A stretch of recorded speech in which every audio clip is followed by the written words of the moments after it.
up on Backyard Science. The comeback can, but how can you make it keep on coming back? A smashing trick. How to drop a cup without breaking it.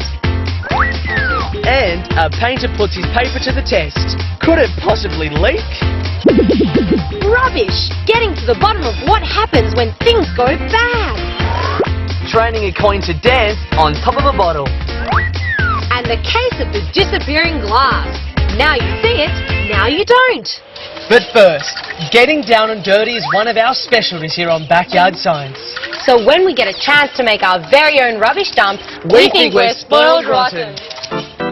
It's funny, but it seems to me nature is much better at taking care of its own litter than the stuff we make. Leaves just run away and disappear into the soil. Other things can take much longer. Some of our rubbish just never seems to go away. I reckon some will still be here when I'm old and grey. And just because we bury them in a rubbish dump doesn't mean they disappear. But I wonder how long things do last.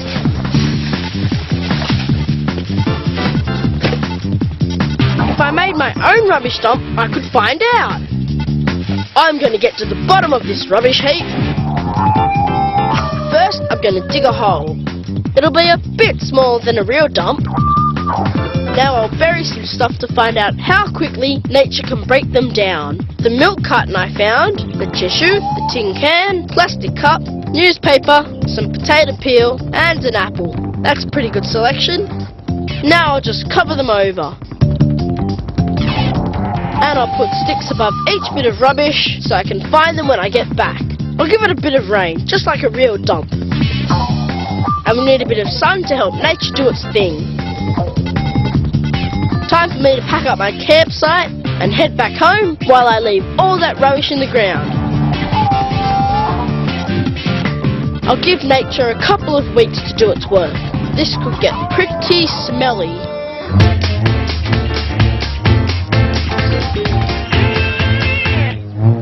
My name is Priscilla, and I want to introduce you to my freaky friends. We've all got freaky talents. I can move my elbows in funny ways. Sonam can curl her tongue around. Blake can make revolting noises under his armpit. But my brother Lucas is weirdest of all. He pops his knuckles. And I hate it. That noise gives me the shivers. How on earth does he do it? He holds his hands together and stretches his fingers together and... no, that's not it. The joints in our bodies, like knuckles and knee joints, have fluid in them. The fluid acts like oil and lubricates the joints to help them work smoothly. The fluid also contains gases, and when a knuckle is stretched, the pressure on the fluid is lowered. This lets the gases in the fluid expand and they pop out to form bubbles. This causes the popping noise. And it's the sound that makes me want to give Lucas a knuckle sandwich. I'm out of here!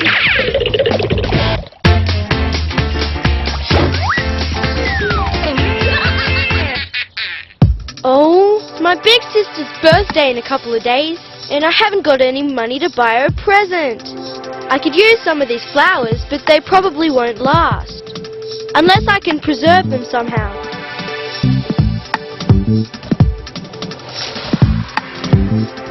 I know! I'll make them into a picture.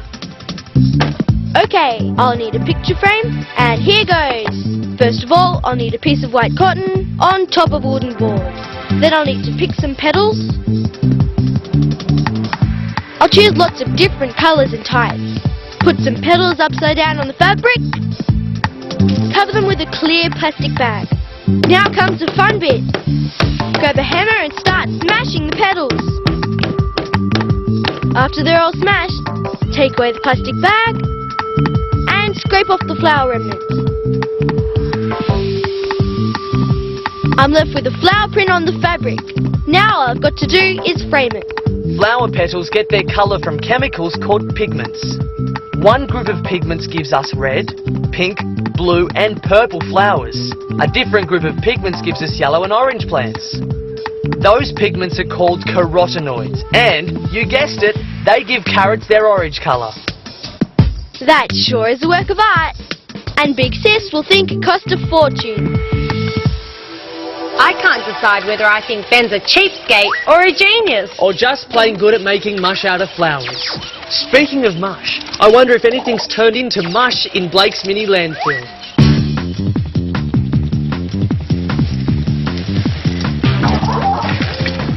It's been 2 weeks since I built my rubbish dump. Time to unearth the buried goods. Phew, it's starting to stink. Some of my samples are already starting to break down. First, the milk carton. That looks like it's hardly changed at all. Next, the tissue. Yeah, that looks like it's breaking down a bit. What have we here? Ah, plastic cup. That's not changed at all. Same with the tin can. No change. Well, the newspaper's certainly gone all gooey, so that's not going to last very long. Hey, what about the potato peel? That's starting to break down, but it's going to take a while. And finally, the apple. Oh, wow! Half of it's gone already. I'll put it all back and cover it over again. Okay, I think I'll leave it another couple of weeks and see what happens.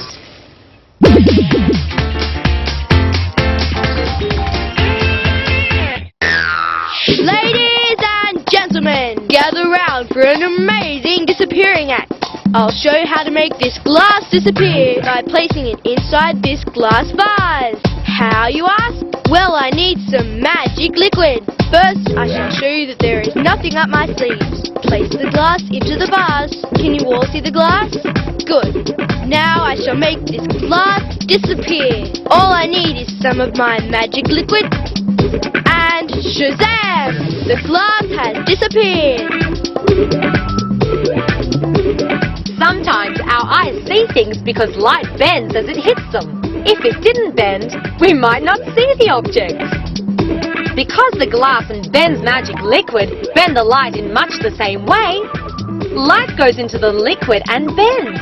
But when it hits the glass, it keeps going straight on, so the glass stays invisible. So, what was the magic liquid? Come and have a taste, Priscilla. Yep, good old baby oil. Yikes, now they're doing a disappearing act. Man, that's what I call magic. That glass just disappeared into thin air. Or was it thick oil? I think you're just full of hot air, Jason. And speaking of hot, let's go somewhere where it's not. We're decorating our house because we're having a party. Come on, Slow Coach. We know balloons stretch. They're made of rubber. Rubber stretches. Whoa! He's making me dizzy. What was all that for? It's warm. The stretching makes molecules inside the balloon all crash into each other. All the friction produces heat. Like when we rub our hands together. They're hot. Hey, that's hot.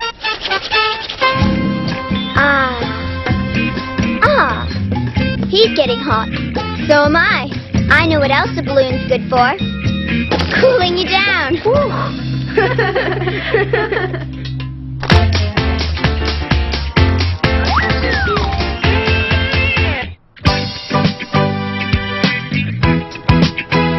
Priscilla is dancing crazy. She'd dance the night away if she could. Alright then, I'll add to her dancing repertoire with something she's never seen before. This glass bottle's been in the freezer for an hour.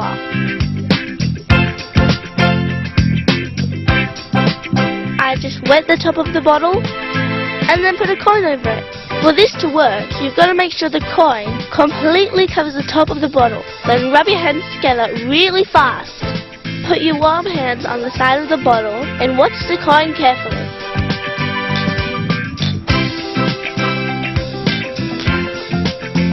The coin will start dancing.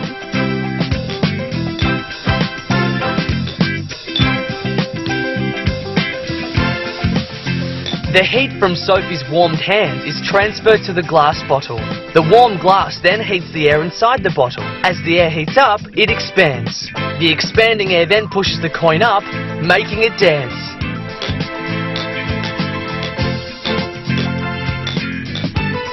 There you go, Priscilla. Add that new dance move to your routine, and there might be cold hard cash in it.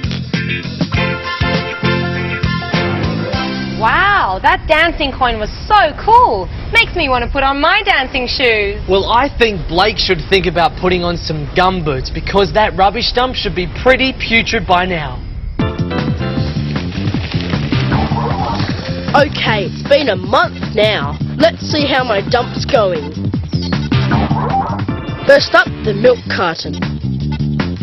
That's starting to break down, but it's gonna take a long time. This tin can is exactly the same as when I first put it in. Plastic cup? Yep, that looks exactly the same too.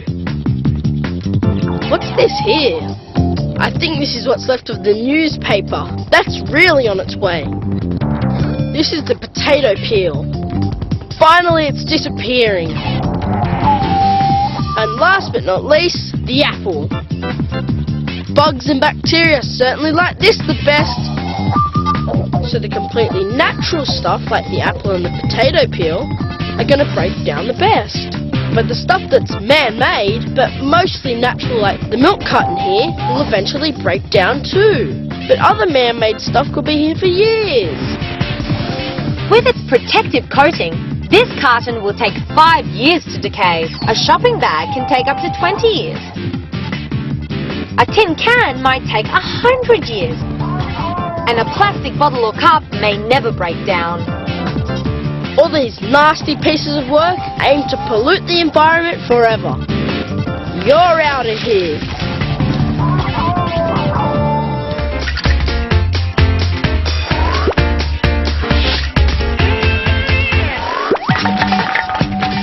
Every day it's the same. All the guys want to do is kick cans around.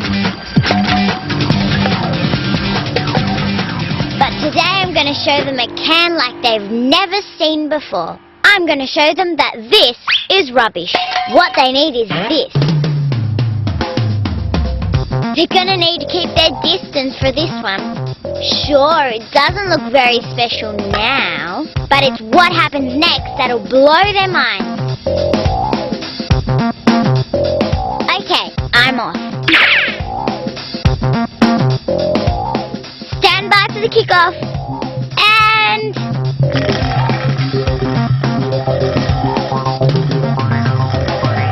cool, huh? My can comes back.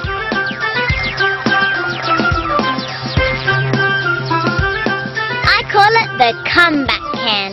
I can see I've got them hook, line and sinker. But can they guess how it's done?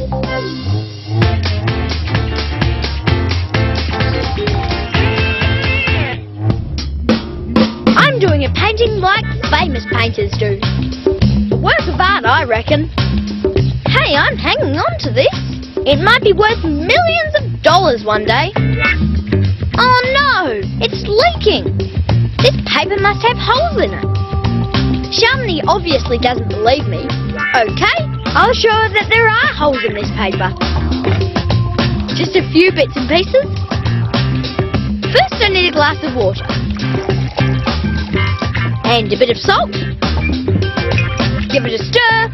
I'll just cut a square of paper and wrap it over the top of the glass.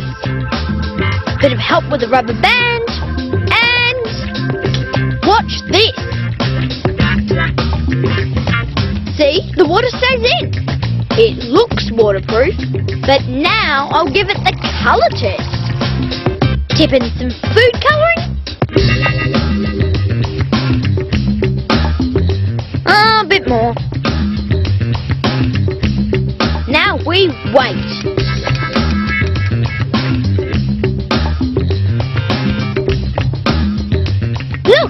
happening? Fresh water is attracted to salty water, so if the green water seeps up into the salty water in the glass, the paper leaks. There's a special process called osmosis that lets water and other substances through. It flows through tiny pores in the paper, too small for the eye to see. I can see Sharmini has a whole new respect for my artistic ability. I think I'm going to call my painting Osmosis.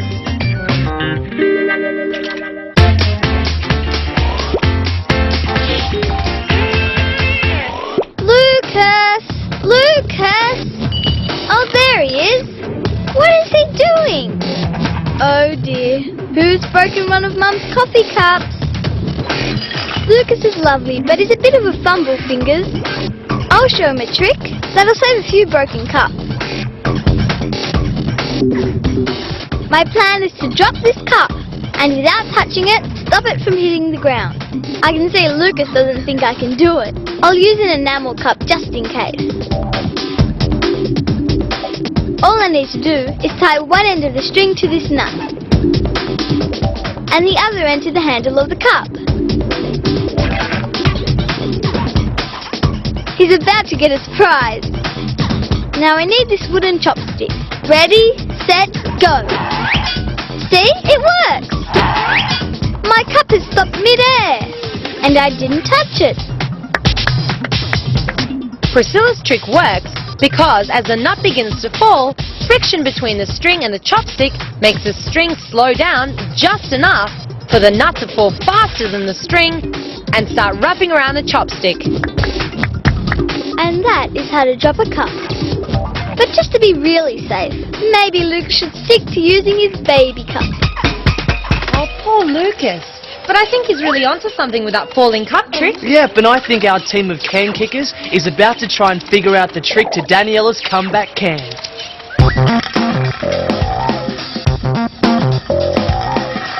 The guys think my comeback can was pretty cool. Yep, they're impressed. And I bet they want to know how it works. Let's see if their collective brain power is up to mine. I'll give the guys a clue. The lid comes off.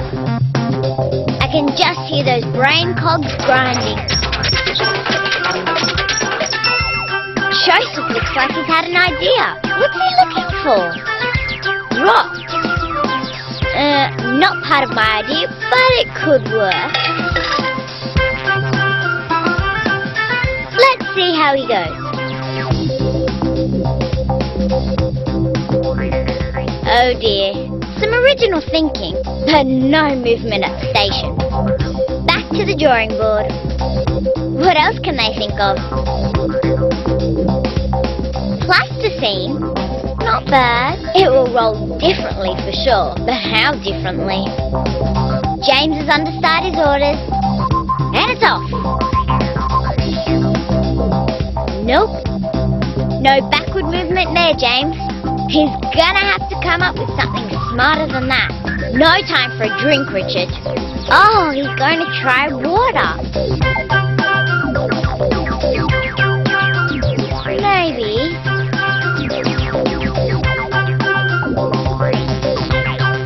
Nope. There's only one thing for it. They're gonna have to learn from the expert and find out how a real comeback can work.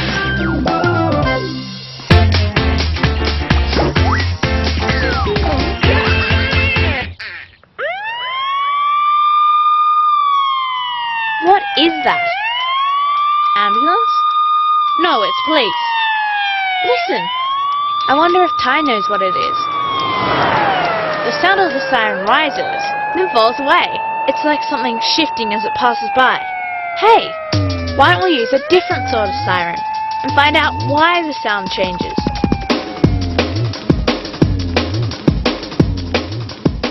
Instead of a siren, we're going to use a watch with an alarm. Maybe it will do the job. Now, I'll get Ty to walk away, and I'll turn on the watch's alarm. I'll whiz it round my head, I'll get Ty to show when the alarm sounds higher and lower. Yeah, she can hear the sound change as the watch twirls around. When the watch is moving towards Ty, the sound waves bunch up and more waves get to Ty's ears each second, so the alarm makes a higher sound. But when the watch is moving away, the sound waves reaching Ty stretch out, so they sound lower in pitch. That's what we call the Doppler effect. Okay, let's change places. Yep, I can hear the change in pitch, but now Ty can't hear the change. I guess that's not so puzzling, really. I'll try. Yep, because when I twirl it round, I'm in the center, so it's always the same distance from me. The alarm sounds the same all the time. I guess Ty thinks it's time that alarm went off.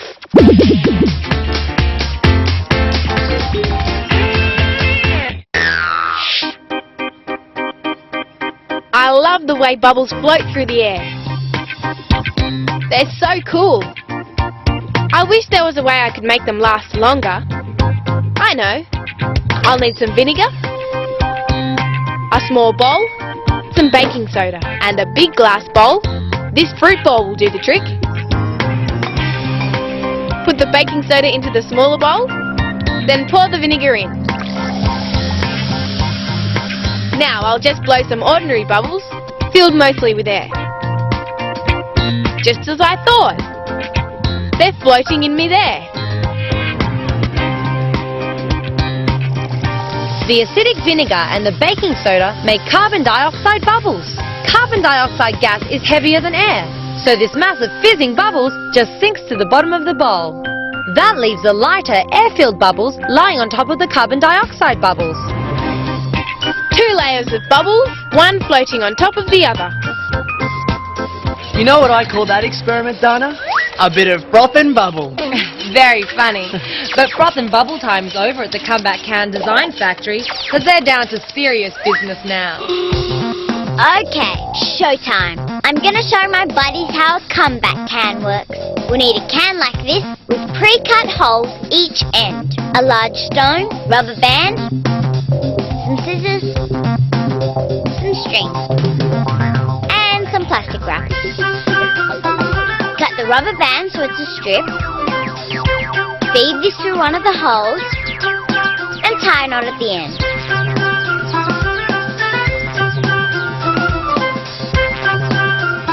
Next, cover the stone in plastic wrap. Cut a piece of string about 5 centimeters long.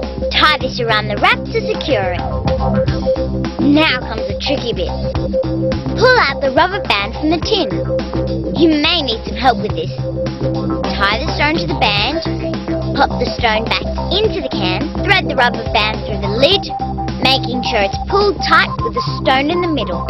Fasten the lid and tie a knot on the outside. And now the world's coolest comeback can is ready for demonstration.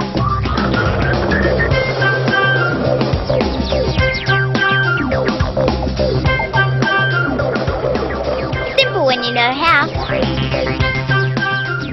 As the can rolls along, the stone makes the rubber band wind up. That means the band is storing up energy. Once the rubber band is tightly twisted, the can stops moving. Then the rubber band releases that stored energy as it unwinds. And the can will come rolling back towards you. This is mine. Those guys can make their own.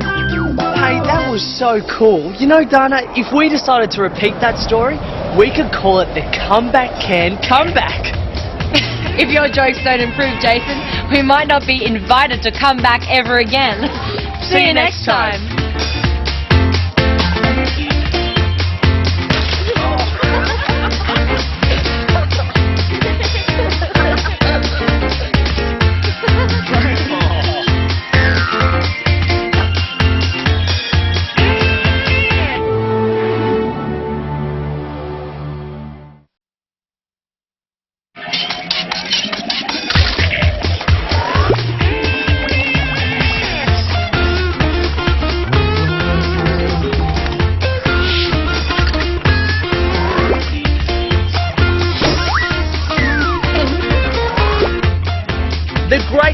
rescue, making a gadget that'll get lost clothes from out-of-the-way places.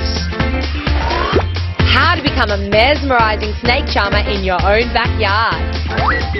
And a great way to make your very own scrumptious rock candy. How to make fantastic looking fossils in your own backyard. Turning blocks of ice into brilliant sculptures. And something to really get your heart pounding. But first, on the trail of the dinosaurs. The fearsome beasts made quite an impression when they roamed the earth. And recreating those impressions is exactly what Lucas and Priscilla are about to do. I think I found something. It's a fossil. There, look closely. You can see the outline of something. It could be thousands or even millions of years old. Fossils tell us what life was like millions of years ago. Some fossils were formed when ancient animals and plants hardened into stone. Others are called trace fossils. That's when animals leave imprints of what they look like. I know a way we can make a fossil imprint that won't take a million years to get hard. Find some interesting shapes you can make fossils out of. I'll take care of the magic mud.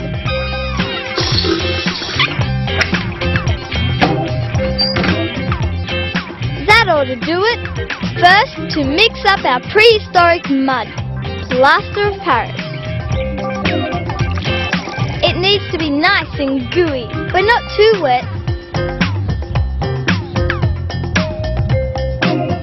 Now for our imprint. We'll need a riverbed, some sand will do. Here comes our dinosaur. He's slowly dying and falls into the mud. That'll be the mudslide then. Ah! Still a bit more left. Let's do another dinosaur. He's got to have a pal. Falling into the swamp mud. Ah! Now we leave it to set. Let's fossilize some leaves as well.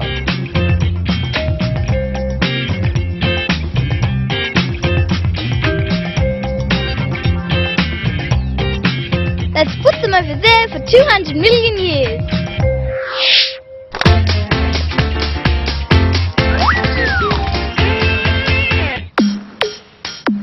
Typical. Party about to start, and John's fallen asleep on the job. We've done all the inside cleaning. John's head he'd have the pool area spick and span. I know how we can fix that. We'll need his straw. Wake up call coming up. I'll start winding and winding. Now when I say go, you flick the straw. Go! As the straw winds up, air is trapped inside. Because there's so much built-up air pressure, when the straw is flicked, it bursts with a loud bang.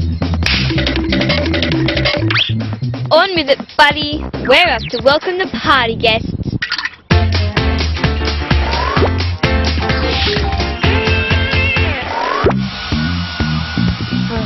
She's at it again. Angelique's always wishing her hair was longer. No matter how much she dries it, it doesn't stretch. I wonder why. What sort of things could affect the length of hair? That's interesting. Paper changes when it gets wet. I wonder what will happen if I give the paper a good dunking. I'll just screw it up and pour water over it. Interesting. It expands. I've got a few things that will help me find out if that happens to hair too.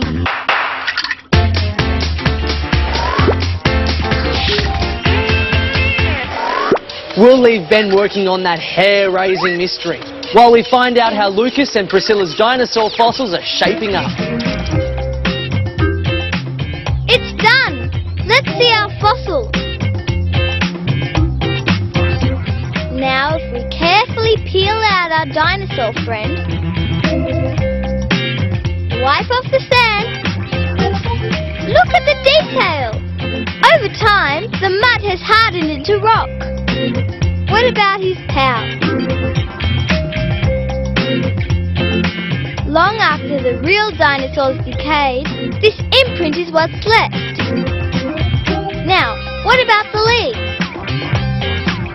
I think we'll need to chisel these out.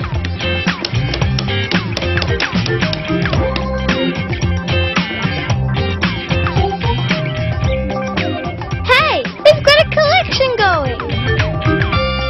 These are trace fossils. Imprints like these show what plants and animals looked like millions of years ago. I've got another idea. I've heard of fossilized footprints being found.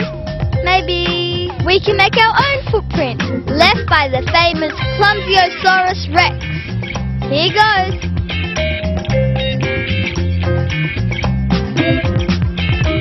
While that's it, I know how we can make another type of fossil. We'll make a soft bone go hard. I've got a jug of warm water. Pour in some Epsom salts. Keep stirring till no more will dissolve. You cut a couple of prehistoric dinosaur bones out of this sponge.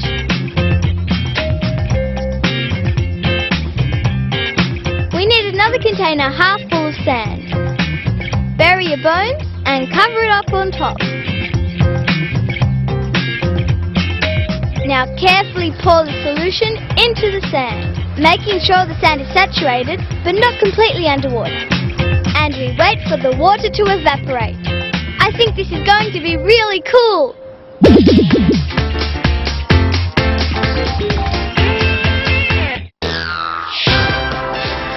Today we're visiting a world-famous ice sculptor who's going to show us how she turns blocks of ice into objects of art. Let's go. What a privilege it is to get a sneak preview of this amazing exhibition. Here's the artist and her trusty assistants at work. I'm thinking blue. Tell us how you do it. Well, I pour cold salty water onto the ice. That makes it melt, and then it freezes over again, creating patterns. And now the key to my sculpture. I use food coloring to bring out the patterns that have melted into the ice. And that's my secret. A masterpiece. What will you call it?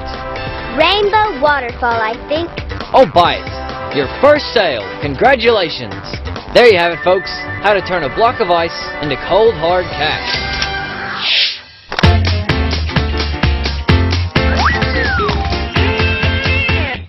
I'm going to find out if moisture affects the length of Angelique's hair. I'll need to pin down a piece of paper, a straw, some plasticine on one end of the straw. That'll be my pointer. Just need a scale.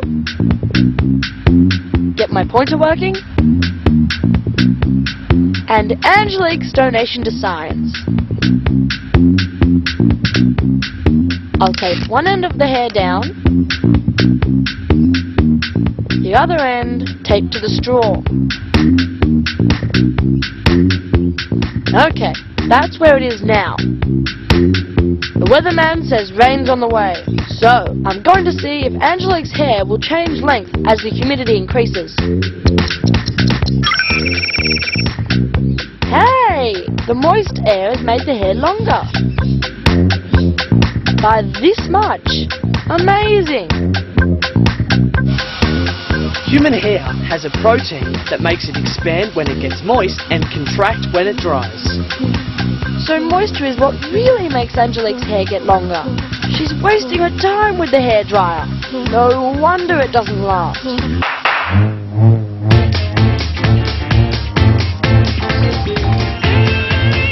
I can relate to that. A bad hair day can be a real nightmare. If you want really scary though, try watching a horror movie like this.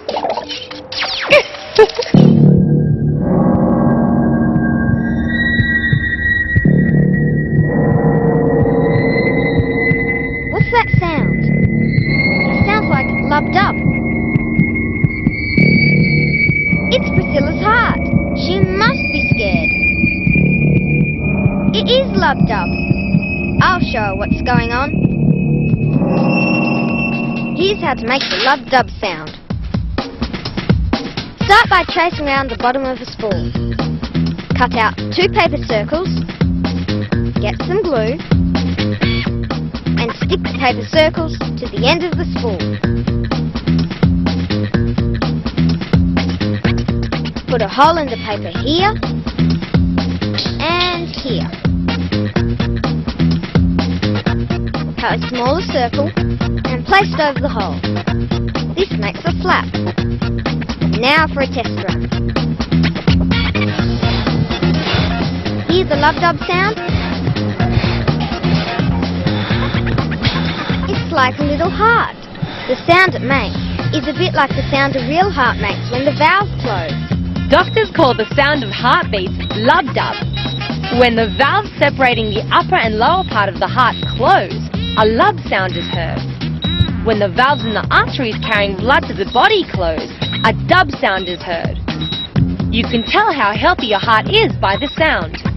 If the valves are leaky, you might hear a lub shh sound. Hear this sound, Priscilla? That's how scared you were. What?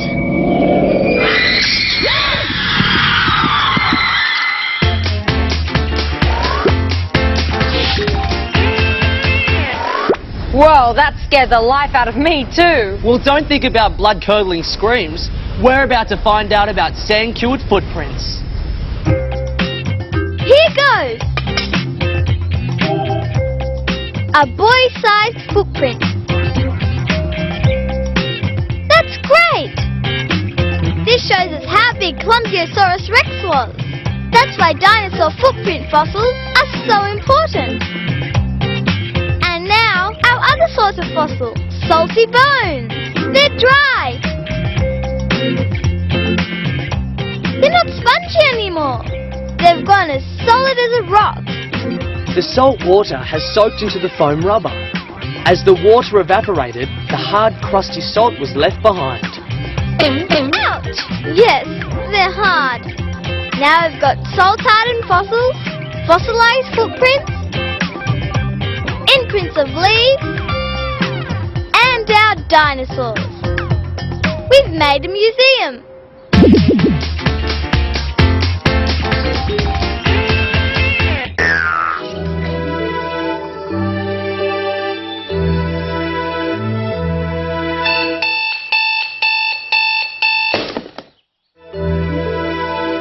Strange things happen when I oversleep.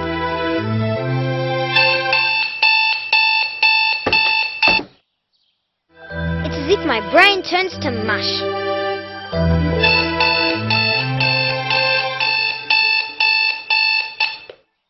Oh no, I'm going to be late. What a mess.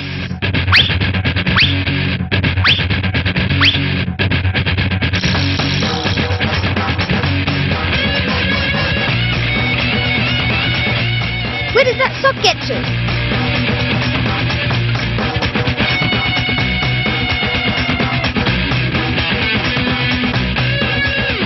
Oh no! If I don't find a way to get that sock out, I'm a goner!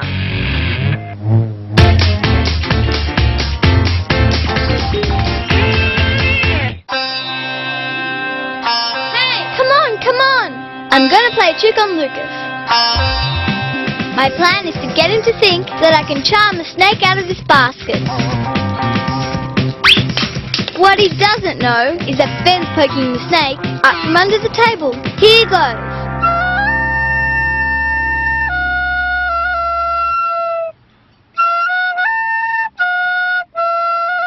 Looks like he's falling for it.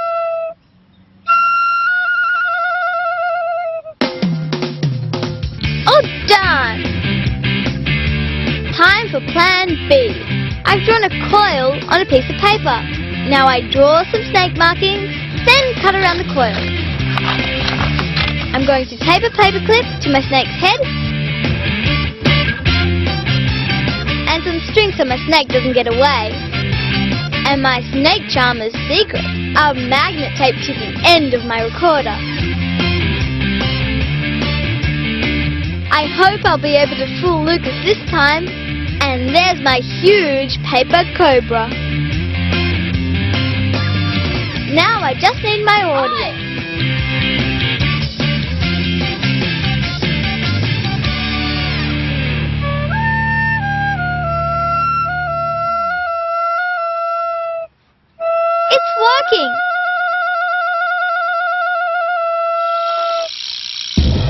magnets do a pretty good job of attracting. Their atoms are arranged so that opposite so-called north and south poles attract. But put the same poles together and they repel each other like crazy. The atoms in the paperclip are arranged so that it's attracted to the magnet. Neat, huh? The snake can't resist the power of my music. Some magnets are really strong. This rotating pair of magnets makes a magnetic field powerful enough to suspend bits of steel. They can also give this spray can a real spin for its money. And they can even hold up a stapler. That's what I call magnetic attraction. Trains like this one use magnetism too. It has a magnetic coil running along the track that repels large magnets underneath the carriage. The repelling magnetic force lifts the train as much as 10 centimeters above the track. Magnetic forces then propel the train along, and because it rides on air, there's not much friction. That means magnetically levitating trains can whiz along at more than 500 kilometers per hour.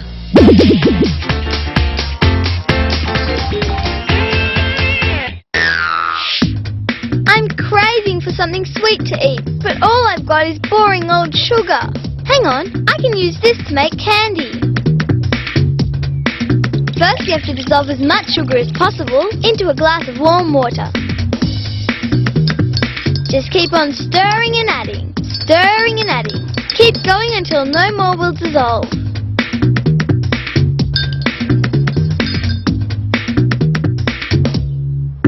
Now we need a way of getting the sugar out of the water.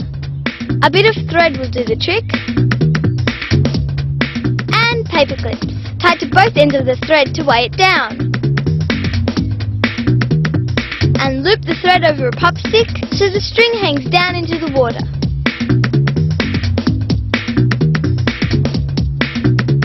Don't let it touch the bottom. Now leave the jar in a warm place and wait.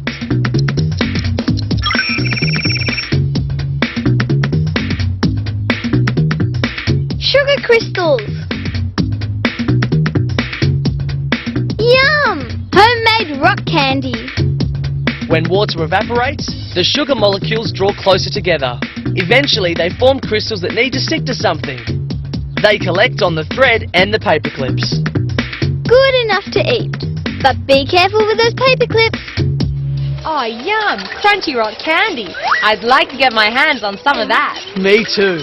But right now, I think John would much rather get his hands on that missing sock. I'm going to be so late for school. I'll try and flick it out.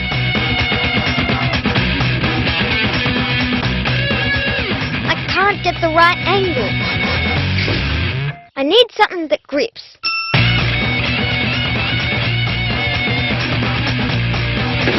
Like this.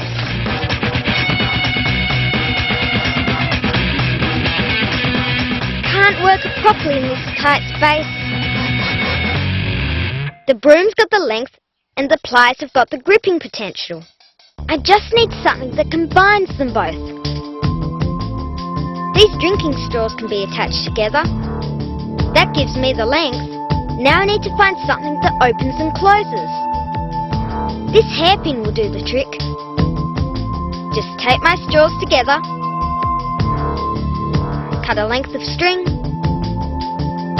and thread it through the straws, attach my hairpin to the string, and bend the ends apart. And there it is, my gripping gadget. Now we're getting somewhere.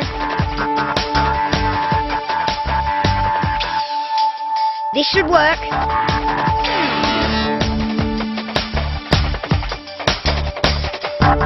Too bendy.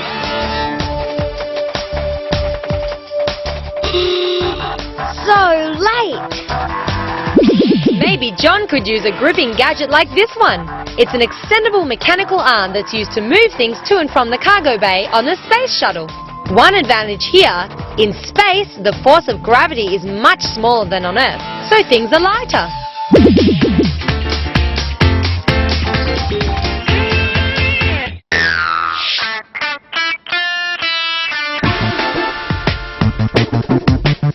Don't see why Dee Dee's so fascinated with newspaper weather forecasts. It's always hot at this time of the year. Time for me to set her a puzzle. My tricky riddle. How can something stay dry when it's held underwater? She hasn't got a clue. I'll get her to pass over the weather page. Scrunch it up and put it in this plastic cup. Now tip some water into the bowl.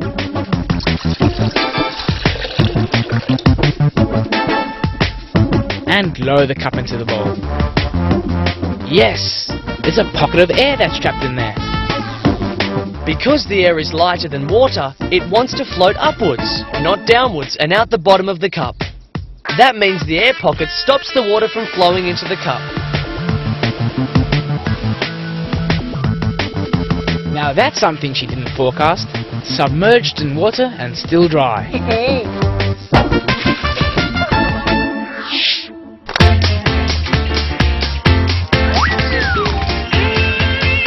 Something put my head in a spin this morning. I suddenly realised I'd forgotten the cookies in the oven. I bent over to check out my slightly overdone cookies. When I stood up, I felt dizzy. Lucky it was only temporary.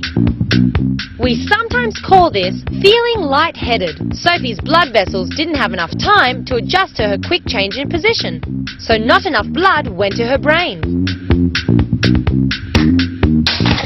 There's another way to see the effect gravity has on your heart. I'll get Blake to hold one hand as high as he can, but let the other hang down the side. Leave them there for at least a minute. Now, I compare Blake's hands. The hand he held up high is pale compared to the hand that was kept low. That's because gravity pulls blood in the high arm downwards. Your heart can't fully counter the force of gravity, so blood drains from your arm. With the lower hands, gravity draws the blood down into the hand. That's all well and good, but it doesn't help my cooking much. Hey, I cooked those. There goes a pretty sad-looking bunch of burnt biscuits. Don't think anyone's going to want them back. No, but I think John better get that sock back or he's going to be very late for school. The straw is perfect for the brittle thing, but they're too bendy. But this tube is perfect. A bit of plasticine, but will it work?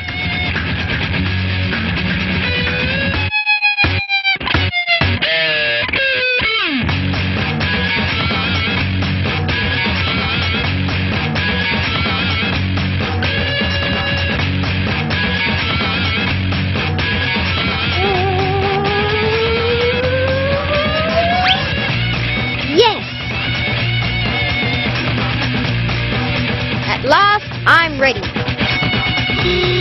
Oh no!